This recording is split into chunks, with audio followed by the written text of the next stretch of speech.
Cool. Good morning. Welcome to T News. నేను సునీల్. ముందుగా headlines. రైతులను నిండా ముంచిన వడగండ్ల వాన. వికారాబాద్, సంగారెడ్డి జిల్లాలో భారీ పంట నష్టం. ఇవాళ వికారాబాద్ జిల్లాలో మంత్రి నిరంజన్ రెడ్డి పర్యటన. పల్లా రాజేశ్వర్ రెడ్డితో కలిసి పంట నష్టం పరిశీలన. తెలంగాణలో తొలి దశలో ఫాక్స్కాన్ 1653 కోట్ల పెట్టుబడి. వచ్చే ఏడాది చివరికల్లా ప్రారంభం కానున్న ఉత్పత్తి. బీజేపీ కాంగ్రెస్ పాలిత రాష్ట్రాల్లోనూ తరచూ ఎగ్జామ్ పేపర్ల లీకులు. చర్యలు శూన్యం, యువత జీవితాలతో చెలగాటం. భారత్ వర్సెస్ ఆస్ట్రేలియా మధ్యాహ్నం ముంబైలో తొలి వన్డే.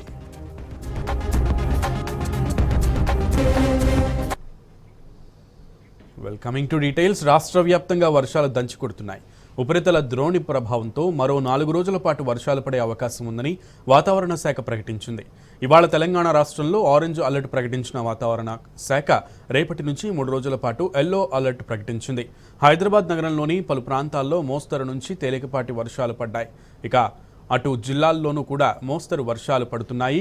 నిజామాబాద్, జగిత్యాల, సిరిసిల్ల, ములుగు, సిద్దిపేట, యాదాద్రి, రంగారెడ్డి జిల్లాలతో పాటు మేడ్చల్, వికారాబాద్, సంగారెడ్డి, మెదక్, కామారెడ్డి, నాగర్ కర్నూలు జిల్లాల్లో ఉరుములు, మెరుపులతో కూడిన వర్షాలు పడ్డాయి. కొన్ని ప్రాంతాల్లో వడగండ్ల వానలు పడుతున్నాయి.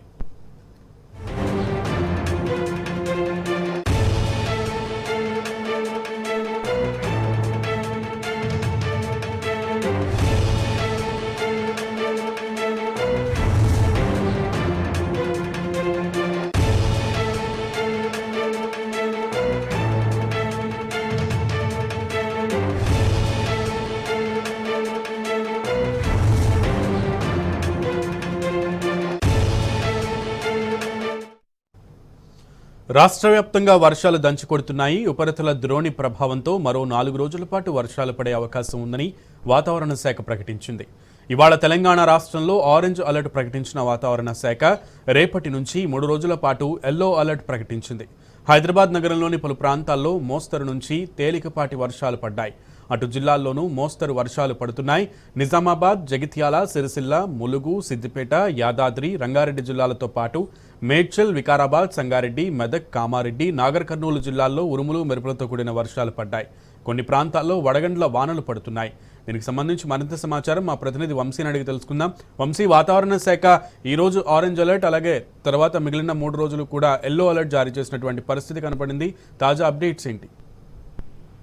సునీల్, నిన్నటి నుంచి కూడా మనం చూస్తా ఉన్నాము. రాష్ట్రంలో కొన్ని చోట్ల భారీ వర్షాలు కురిశాయి. దాంతో పాటుగా పెద్ద ఎత్తున వడగండ్ల వాన పడినటువంటి పరిస్థితి కూడా మనం చూస్తా ఉన్నాము. ఇందుకు ప్రధాన కారణము ఒకటి, వాతావరణంలో భారీగా మార్పులు చోటు చేసుకోవడము, ఎండ తీవ్రత అనేది గరిష్ట స్థాయిలో నమోదు కావడము. దాంతో పాటుగా తమిళనాడు నుంచి ఉత్తర కొంకణ్ దాకా కూడా ఒక ద్రోణి కొనసాగుతుంది. దీని ప్రభావంతో కూడా రాష్ట్రంలో భారీ వర్షాలు కురుస్తున్నాయి. ఈ రోజు ఆరెంజ్ అలర్ట్ ఇవ్వడం జరిగింది తెలంగాణ రాష్ట్రానికి. రేపటి నుంచి 3 రోజుల పాటు కూడా ఎల్లో అలర్ట్ ని జారీ చేయడం జరిగింది. ప్రస్తుతం రాష్ట్రంలో చూస్తే మాత్రం అటు తేలికపాటి నుంచి మోస్తరు వర్షాలు కురిసే అవకాశం ఉంది. ప్రధానంగా నిజామాబాద్, జగిత్యాల, సిరిసిల్ల, ములుగు, సిద్దిపేట్, యాదాద్రి, భువనగిరి, రంగారెడ్డి, మేడ్చల్, వికారాబాద్, సంగారెడ్డి, మెదక్, కామారెడ్డి, నాగర్ కర్నూలు జిల్లాల్లో ఉరుములు, మెరుపులతో కూడినటువంటి వర్షాలు పడే అవకాశం ఉంది. దాంతో పాటుగా వడగండ్ల వానతో పాటుగా గంటకి 30 నుంచి 40 కిలోమీటర్ల వేగంతో గాలులు వీచే అవకాశం ఉన్నట్టు కూడా వాతావరణ కేంద్రం చెప్పడం జరిగింది. దాంతో పాటుగా మనం చెప్పుకున్నటువంటి జిల్లాలే కాకుండా మిగతా జిల్లాల్లో కూడా తేలికపాటి నుంచి ఓ మోస్తరు వర్షాలు కురిసే అవకాశం ఉన్నట్టు కూడా వాతావరణ శాఖ అంచనా వేయడం జరిగింది. రేపటి నుంచి 3 రోజుల పాటు కూడా కొన్ని జిల్లాల్లో ఎల్లో అలర్ట్ జారీ చేయడం జరిగింది. ప్రధానంగా మనం నిన్న చూసే కొన్ని చోట్ల ఏదైతే ఉష్ణోగ్రతలు కనిష్ట స్థాయిలో ఉండేటటువంటి రాష్ట్రాలలో ఎలా అయితే మంచు పడుతుందో ఆ విధంగా నిన్న వడగళ్ల వాన కూడా ఆ రకంగా పడినటువంటి పరిస్థితి కూడా మనం చూస్తా ఉన్నాము. పెద్ద ఎత్తున వడగళ్ల వాన అనేది కొంత పడినటువంటి పరిస్థితి మనం చూస్తా ఉన్నాము. ప్రజలు ఇబ్బంది పడినటువంటి పరిస్థితి కూడా మనం చూస్తా ఉన్నాము. ప్రధానంగా ఈ రోజు ఉదయం కూడా కొన్ని జిల్లాలలో, కొన్ని ప్రాంతాలలో కూడా వర్షాలు పడినటువంటి పరిస్థితి మనం చూస్తా ఉన్నాము. ఖమ్మం జిల్లా ఏన్కూరులో ఉరుములు, మెరుపులతో కూడినటువంటి భారీ వర్షం పడింది. అటు ఖమ్మం జిల్లాలోనే సత్తుపల్లి పట్టణంలో మోస్తరు వర్షం పడినటువంటి పరిస్థితి కూడా మనం చూస్తా ఉన్నాం. అటు భద్రాద్రి కొత్తగూడెంలో కూడా చిరుజల్లులు కురిశాయి. దాంతో పాటుగా పాల్వంచు, ములకలపల్లి, బుర్గంపాడు మండలాల్లో కూడా చిరుజల్లులు కురిసినటువంటి పరిస్థితి కూడా మనం చూస్తా ఉన్నాము. అటు మహబూబాబాద్ కావచ్చు, కరీంనగర్ జిల్లాలోని పలు మండలాల్లో కూడా వర్షం పడినటువంటి పరిస్థితి కూడా మనం చూస్తా ఉన్నాం. మొత్తం మీద ఈ రోజు నుంచి 4 రోజుల పాటు కూడా రాష్ట్రంలో తేలికపాటి నుంచి మోస్తరు వర్షాలు కురిసే అవకాశం ఉంది. ఈ రోజు కూడా పలు ప్రాంతాల్లో వడగండ్ల వాన పడే అవకాశం ఉన్నట్టు కూడా వాతావరణ శాఖ అంచనా వేసినటువంటి పరిస్థితి కూడా మనం చూస్తా ఉన్నాం. ప్రజెంట్ హైదరాబాద్ వ్యాప్తంగా కూడా వాతావరణం చూస్తే మాత్రం ఒక చల్లటి వాతావరణమే మనకు కనపడతా ఉంది. ఆకాశం మేఘావృతమైనటువంటి పరిస్థితి కూడా మనం చూస్తా ఉన్నాం. ఆల్మోస్ట్ ఆల్ రాష్ట్రంలోని అనేక ప్రాంతాల్లో కూడా ఇదే రకమైనటువంటి వాతావరణం ఉన్నటువంటి పరిస్థితి కూడా మనం చూడొచ్చు Sunil. Right Vamshi, thank you. Keep updating us.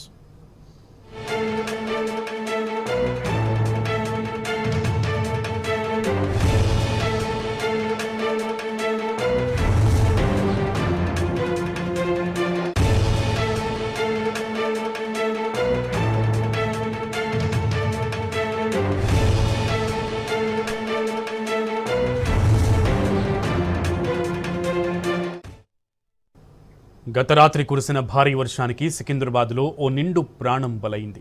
భారీ వర్షం కారణంగా పద్మారావు నగర్ పార్క్లో విద్యుత్ హైటెన్షన్ వైర్లు తెగిపడ్డాయి. ఉదయం పార్క్లో వాకింగ్కి వచ్చిన పార్సీగుట్ట బాపూజీ నగర్కు చెందిన ప్రదీప్ కుమార్ చూసుకోకుండా విద్యుత్ తీగను తాకడంతో షాక్ తగిలి అక్కడికక్కడే మృతి చెందారు. మృతదేహాన్ని గాంధీ మార్చురీకి తరలించారు.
రాష్ట్రంలో కురుస్తున్న అకాల వర్షాలు పంటలను భారీగా దెబ్బతీస్తున్నాయి.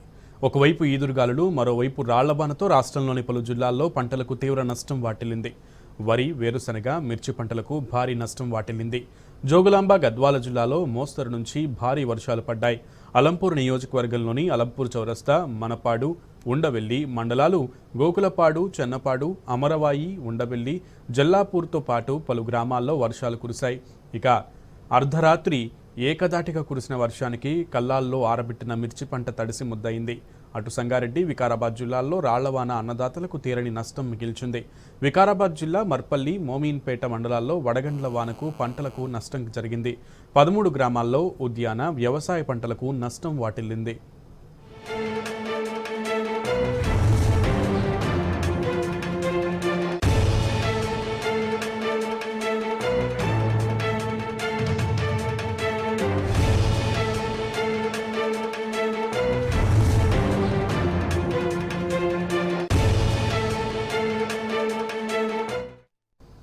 వికారాబాద్ జిల్లాలో మంత్రి నిరంజన్ రెడ్డి, పల్లా రాజేశ్వర్ రెడ్డి పర్యటించనున్నారు. అకాల వర్షం, వడగళ్ల వానతో వికారాబాద్ జిల్లా మర్పల్లి, మోమీన్పేట మండలాల్లోని 13 గ్రామాల్లో పంటలకు నష్టం వాటిల్లింది. మామిడి, గులాబీ, ఉల్లిగడ్డ, బొప్పాయి, మొక్కజొన్న పంటలు దెబ్బతిన్నట్లు తెలుస్తోంది. మంత్రి సింగిరెడ్డి నిరంజన్ రెడ్డి, పల్లా రాజేశ్వర్ రెడ్డి నష్టపోయిన పంటలను పరిశీలించి రైతులకు భరోసా కల్పించనున్నారు. ఇదే అంశానికి సంబంధించి మరింత సమాచారం మా ప్రతినిధి గణేష్ అందిస్తారు. గణేష్, చెప్పండి, ఈరోజు మినిస్టర్ సింగిరెడ్డి నిరంజన్ రెడ్డి అలాగే ఎమ్మెల్సీ పల్లా రాజేశ్వర్ రెడ్డి పర్యటనకు సంబంధించి పూర్తి వివరాలు ఏంటి? నిన్న ఏదైతే వడగండ్ల వానతోటి వికారాబాద్ జిల్లాలోని మోమిన్పేట్, మర్పల్లి మండలాల్లోని 13 గ్రామాలకు సంబంధించిన ఉద్యానవనానికి సంబంధించి హార్టికల్చర్ సంబంధించి కావచ్చు, అలాగే అగ్రికల్చర్ సంబంధించిన పంటలన్నిటి కూడా తీవ్రంగా నష్టపోవడం జరిగింది. నిన్న భారీగా వడగండ్లు కూడడంతో రోడ్లు కావచ్చు, అలాగే పంటలు కూడా సర్వనాశనం కావడం జరిగింది. నిన్నంతా కూడా రైతులకు సంబంధించి ఎంతో చాలా కష్టపడి ఇప్పుడు పంటలు కోసే సమయానికి ఇట్లాంటి వానలు కురియడంతో, వడగండ్ల వాన కురియడంతో వారంతా కూడా తీవ్రంగా నష్టపోవడం జరిగింది. ఇందులో భాగంగానే నిన్న జరిగిన నష్టాన్ని చూడడానికి సీఎం కేసీఆర్ గారి ఆదేశాలతో మంత్రి వ్యవసాయ శాఖ మంత్రి నిరంజన్ రెడ్డి అలాగే రైతు బంధు సమితి చైర్మన్ పల్లా రాజేశ్వర్ రెడ్డి ఇద్దరు కూడా ఈ రోజు ఉదయం 9:30 గంటల ప్రాంతంలో హెలికాప్టర్ ద్వారా మర్పల్లి వికారాబాద్ చేరుకోవడం జరుగుతుంది. వికారాబాద్ నుంచి మరిపల్లి, మోమిన్పేటలోని 13 గ్రామాల్లో వదిన, మిర్చి, అలాగే ఉల్లిగడ్డ, ఈ ఏదైతే వాణిజ్య పంటలు కావచ్చు, అలాగే అగ్రికల్చర్ కి సంబంధించిన పంటలు వీటన్నిటి కూడా పరిశీలించడం జరుగుతుంది. దీనికి సంబంధించి మొత్తంగా 13 గ్రామాలకు సంబంధించిన రైతులను ఎట్లాంటి పంట నష్టపోవడం జరిగింది, వాళ్ళకి భరోసా కల్పించడమే కాకుండా వాళ్ళని ఆదుకోవడానికి సంబంధించిన ఏ విధమైన చర్యలు తీసుకోవాలని దానిపైన కూడా మంత్రి వారితో ముచ్చటించనున్నారు. అలాగే వారికి సంబంధించిన భరోసా కల్పించనున్నారు. అలాగే అధికారులతో పాటు ఆ పంటకు సంబంధించిన నష్టాన్ని ఏ విధంగా అంచనా వేయాలనే దానిపైన కూడా వికారాబాద్ లో సమీక్షించనున్నారు. మొత్తంగా రైతులను ఆదుకోవడానికి ఏ విధమైన చర్యలు తీసుకోవాలి, పంట నష్టానికి సంబంధించి ఎంతో కష్టపడి పండించిన పంటకు ఇప్పుడు వడగండ్ల వానతో తీవ్రంగా నష్టపోవడం వల్ల రైతులను ఆదుకోవడానికి ఏ విధమైన చర్యలు తీసుకున్న దానిపైన కూడా ఈ రోజు మంత్రి సింగిరెడ్డి నిరంజన్ రెడ్డి అలాగే పల్లారాజేశ్వర రెడ్డి ఇద్దరు కూడా కలెక్టర్ కార్యాలయంలో సమీక్ష నిర్వహించినారు. రైతులను ఆదుకోవడానికి ప్రతి ఒక్క ఏ విధమైన చర్యలు తీసుకున్న దానిపైన కూడా వారితో పాటు సమీక్షించనున్నారు ఇద్దరు కూడా. Right Ganesh, thank you.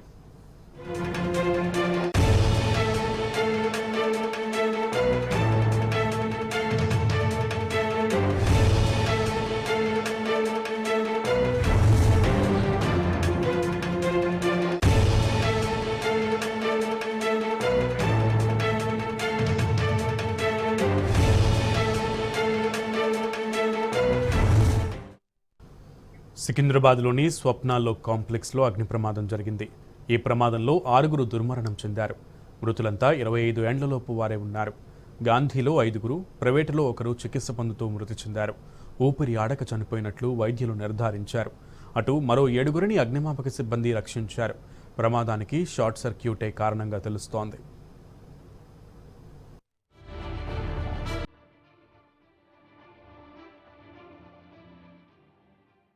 Secunderabad స్వప్నలో complex లో భారీ అగ్ని ప్రమాదం సంభవించింది. ఈ ఘటనలో 6 దుర్మరణం చెందారు. మృతులను ప్రమీల, శ్రావణి, వెన్నెల, త్రివేణి, శివప్రశాంత్గా గుర్తించారు. రద్దీ ప్రాంతంలో ఉన్న స్వప్నలో కాంప్లెక్స్ లో 7, 8 అంతస్తుల్లో తొలుత మంటలు చెలరేగాయి. ఆ తర్వాత 5, 6 అంతస్తులకు వ్యాపించాయి. ప్రమాద విషయం తెలియగానే అగ్నిమాపక సిబ్బంది ఘటనాస్థలికి చేరుకుని మంటలను ఆర్పేసే పనిలోకి దిగారు. మంటలు అంటుకున్న ఫ్లోర్లలో ప్రైవేటు కార్యాలయాలు, దుస్తుల గోదాంలు ఉన్నాయి. అక్కడ పనిచేసే సిబ్బంది ఇళ్లకు వెళ్లేందుకు సిద్ధమవుతున్న సమయంలో ఈ ప్రమాదం చోటు చేసుకుంది. కొందరు హాహాకారాలు చేస్తూ ప్రాణాలతో బయటపడగా పలువురు మంటల్లో చిక్కుకున్నారు. మంటల తీవ్రత పెరిగే అవకాశం ఉన్నదని భావించిన అధికారులు సమీప నివాసాల్లో ఉన్నవారిని సైతం ఖాళీ చేయించారు.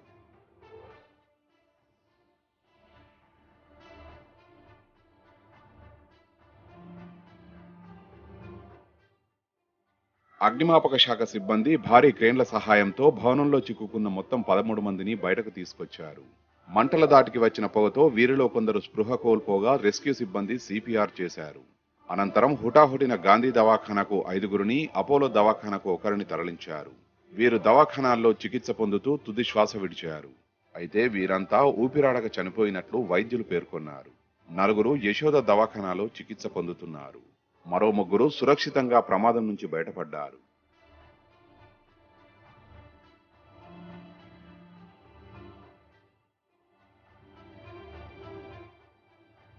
ప్రమాద సమాచారం తెలిసిన వెంటనే మంత్రులు మహమూద్ అలీ, తలసాని శ్రీనివాస్ యాదవ్, నగర మేయర్ గద్వాల విజయలక్ష్మి, కలెక్టర్ ఘటనా స్థలానికి చేరుకున్నారు. అక్కడే ఉండి సహాయక చర్యను పర్యవేక్షించారు. 4 గంటల పాటు తీవ్రంగా శ్రమించి అగ్నిమాపక సిబ్బంది మంటలు అదుపులోకి తెచ్చారు. పోలీసులు కేసు దర్యాప్తు చేస్తున్నారు. అగ్ని ప్రమాదానికి కారణం షార్ట్ సర్క్యూట్ కారణమని అధికారులు ప్రాథమికంగా నిర్ధారించారు.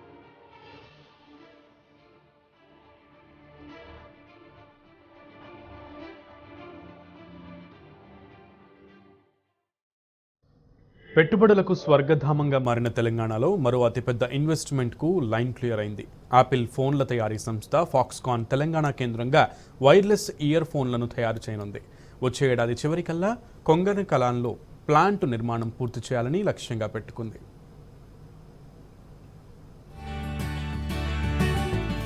యాపిల్ ఫోన్ల తయారీ సంస్థ ఫాక్స్కాన్ తెలంగాణ కేంద్రంగా వైర్లెస్ ఇయర్ ఫోన్లతో పాటు ఇతర మొబైల్ ఫోన్ అనుబంధ వస్తువులను తయారు చేస్తున్నది. తొలి దశలో కొంగర కలాన్ వద్ద 1653 కోట్ల రూపాయల కన్నా ఎక్కువ పెట్టుబడితో మ్యానుఫ్యాక్చరింగ్ యూనిట్ ను ఏర్పాటు చేయాలని నిర్ణయించింది.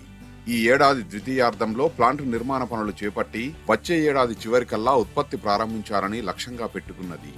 తాజాగా యాపిల్ కంపెనీ నుంచి ఎయిర్పాడ్ తయారీకి సంబంధించిన భారీ ఆర్డర్ను దక్కించుకుంది ఫాక్స్కాన్. తెలంగాణలో ఏర్పాటు చేస్తున్న తయారీ కేంద్రం ద్వారా వాటి ఉత్పత్తికి ప్రణాళికలు సిద్ధం చేసింది. మొత్తం యాపిల్ ఫోన్లలో 70% ఫాక్స్కాన్ కంపెనీయే తయారు చేసి సరఫరా చేస్తుంది. తెలంగాణలో తయారీ కేంద్రాన్ని ఏర్పాటు చేసేందుకు ఫాక్స్కాన్ చైర్మన్ నేతృత్వంలోని కంపెనీ ప్రతినిధి బృందం ఇటీవలే సీఎం కేసీఆర్ తో సమావేశమయ్యారు. కంపెనీ కోరిక మేరకు రంగారెడ్డి జిల్లా కొంగరకలాన్లో పరిశ్రమ ఏర్పాటుకు ప్రభుత్వం గ్రీన్ సిగ్నల్ ఇచ్చింది. ఈ నేపథ్యంలో తాజాగా ఫాక్స్కాన్ కంపెనీ యాపిల్ కంపెనీ నుంచి ఏర్పాటు తయారీ ఆర్డర్ దక్కించుకుంది. ఇప్పటి వరకు కేవలం ఫోన్లను మాత్రమే తయారు చేస్తున్న ఫాక్స్కాన్ కొత్తగా ఏర్పాటు తయారీలోకి అడుగు పెడుతున్నది. ఇంతకాలం చైనాకు చెందిన కంపెనీలు యాపిల్ కు వైర్లెస్ ఇయర్ ఫోన్లు, ఛార్జర్లు వంటివి సరఫరా చేస్తూ వచ్చాయి. చైనాలో కార్యకలాపాలను తగ్గించుకోవాలని నిర్ణయించుకున్న యాపిల్ భారత్లో తయారీని విస్తరించాలని నిర్ణయించుకున్నది. ఈ నేపథ్యంలో ఫాక్స్కాన్ కు ఇయర్ ఫోన్లు, ఇతర వస్తువుల తయారీ ఆర్డర్ను కట్టబెట్టడంతో పాటు భారత్లో తయారీ కేంద్రం ఏర్పాటు చేసి అక్కడి నుంచే సరఫరా చేయాలని భావిస్తోంది. ఫాక్స్కాన్ తో పాటు తైవాన్ కు చెందిన మరో 2 కంపెనీలు విస్ట్రాన్ కార్పొరేషన్, పెగట్రాన్ కార్పొరేషన్ కూడా యాపిల్ కు ఫోన్ యాక్సెసరీస్ తయారు చేస్తున్నప్పటికీ 70% ఐఫోన్లు ఫాక్స్కాన్ నుంచే సరఫరా అవుతున్నాయి. కరోనా సందర్భంగా చైనాలో తలెత్తిన పరిణామాలు, కఠిన ఆంక్షల నేపథ్యంలో యాపిల్ ఫోన్ల సరఫరాపై ప్రతికూల ప్రభావం పడింది. దీంతో యాపిల్ కు ఫోన్లను సరఫరా చేస్తున్న కంపెనీలు చైనా నుంచి బయటకు వెళ్లాలని నిర్ణయించాయి. స్మార్ట్ ఫోన్ దిగ్గజ సంస్థ యాపిల్ సైతం తమ సరఫరాదారులను చైనా వెలుపలికి తరలించేందుకు ప్రయత్నిస్తున్నది. ఈ క్రమంలోనే ఫాక్స్కాన్ భారత్లో కార్యకలాపాలను విస్తరిస్తున్నది. అందుకు తెలంగాణను వేదికగా ఎంచుకుంది. ప్రస్తుతం చెన్నైలో ఫోన్ల తయారీ కేంద్రాన్ని నిర్వహిస్తున్న ఫాక్స్కాన్ భారత్లోని ఇతర ప్రాంతాలకు కూడా విస్తరించాలని నిర్ణయించింది. ఆ సమయంలో అనేక రాష్ట్రాలు ఫాక్స్కాన్ను తమ రాష్ట్రానికి రప్పించుకునేందుకు ప్రయత్నించాయి. కంపెనీ ప్రతినిధులు కూడా పలు ఇతర రాష్ట్రాలను కూడా సందర్శించారు. అయితే తెలంగాణలో అమలవుతున్న ప్రగతిశీల విధానాలు, స్నేహపూర్వక వాతావరణం, సులభతర విధానాలు ఫాక్స్కాన్ను అబ్బరపరిచాయి. అన్నింటికి మించి సీఎం కేసీఆర్, మంత్రి కేటీఆర్ వ్యవహార శైలి ఫాక్స్కాన్ చైర్మన్ ను ఎంతగానో ఆకట్టుకున్నది. దీంతో ఇతర రాష్ట్రాలను కాదని ఫాక్స్కాన్ భారత్లో తెలంగాణను తమ గమ్యస్థానంగా ఎంపిక చేసుకున్నది.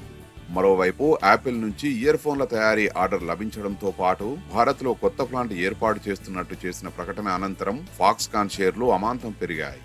కస్టమర్ల డిమాండ్కు అనుగుణంగా సరఫరాను వృద్ధి చేసేందుకు తమ తయారీని చైనా వెలుపల పెంచాలని నిర్ణయించినట్లు ఫాక్స్కాన్ వెల్లడించింది. సీఎం కేసీఆర్ ఆధ్వర్యంలో తీసుకొచ్చిన పారిశ్రామిక అనుకూల వాతావరణం, మంత్రి కేటీఆర్ కృషి ఫలితంగా రాష్ట్రానికి పెట్టుబడులు వెల్లువగా తరలివస్తున్నాయి. ప్రపంచ దేశాల్లోని బడా కంపెనీలన్నీ తెలంగాణ బాటపడుతున్నాయి. ఈ క్రమంలోనే తెలంగాణలో పెట్టుబడి పెట్టేందుకు ఫాక్స్కాన్ కూడా ముందుకొచ్చింది. 1,00,000 మందికి ఉపాధి కల్పిస్తామని ప్రకటించింది. మంత్రి కేటీఆర్ కృషి వల్లే తాము తెలంగాణకు వచ్చామని సంస్థ చైర్మన్ యంగులియు స్పష్టం చేశారు. తనకు సీఎం కేసీఆర్ రూపంలో ఇండియాలో కొత్త స్నేహితుడు దొరికాడన్నారు. సీఎం కేసీఆర్ ను తైవాన్ రావాలని కూడా ఆహ్వానించారు.